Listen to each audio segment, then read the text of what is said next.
Fractional indices. So fractional indices and surds are actually directly related to each other. So there's a correspondence or a relationship between the numerator and the denominator of the indice and a surd. So we're going to use this property. So the property that we've got is that a to the power of b on c is equal to the cth root of a to the power of b. Okay, so the denominator is how many roots we have. So if the denominator was 2, we would have a square root. If it was 3, we'd have a cubed root, or a fourth root if it was 4, and so forth. And then the numerator, that power is just the power that we apply to the a value.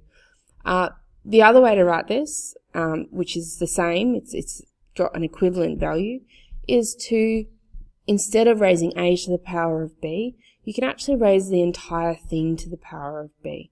So these two here, or these three in fact, are actually all the same thing.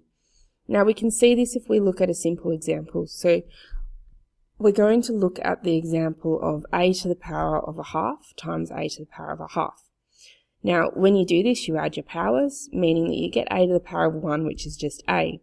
So what we're stating is that a to the power of a half times a to the power of a half is the same as a. If we do the square root of a times the square root of a, we get the square root of a squared, which is just a. So because this multiplied gives us a, and this multiplied gives us a, in fact, this and this are the same, and this are the same. So it's just a quick way to show that this actually works.